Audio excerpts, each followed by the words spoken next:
So gain structure is really a simple concept, but I feel like I'm probably doing it wrong all the same. This is my Shure SM7b, but I don't have a cloud lifter, and I don't have a preamp specifically designed to boost the signal, so this is what I do.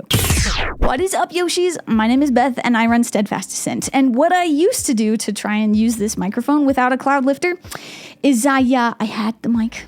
It's beautiful. And I ran a crappy cable through it because I thought, you know what, I have an XLR. I'm just going to use this XLR.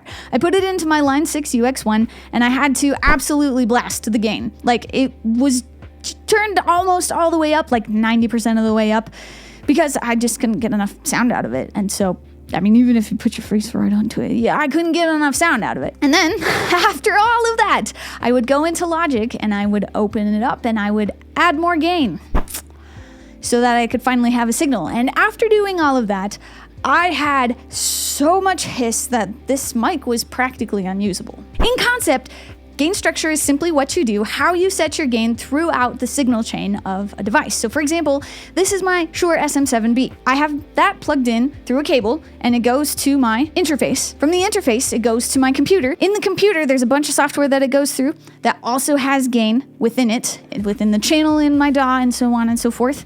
With all of those things, you set the gains so that you get a clean signal, right? You want to have a strong signal so that you can actually do stuff with it. You don't want to put too much gain on the signal so that the noise floor of the mic produces hiss. So what I do now is I actually, went to the effort to find a cable that actually works to go from the mic. And instead of using the Line 6 UX1, which I've been having hiss issues with that even without this mic, like before this mic, I had hiss issues. So I used the Scarlett Focusrite, and that I only have to do like 60 to 80% gain depending on how loud or how aggressively I'm singing. And then sometimes, depending again on how loud or aggressively I'm singing, I still have to add some gain in Logic. But instead of having to add like 12 decibels, I'm only having to add like 3 to 7. The results are, as you can hear, when I'm being loud, the mic is super loud. But when I'm being quiet, the mic kind of struggles to keep up.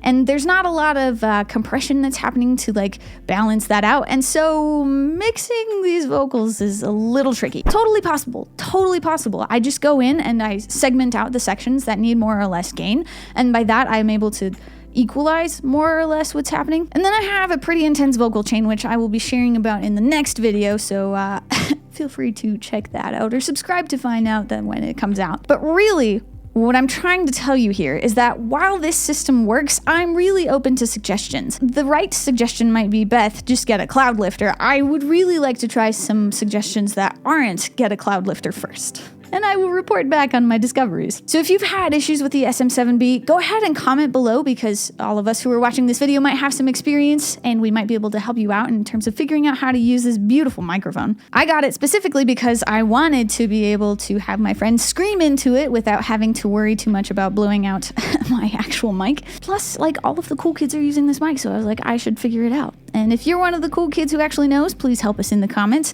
And if you're like me, let us know and we'll try and help you out. Anywho, thanks so much for watching, and I hope to see you next time.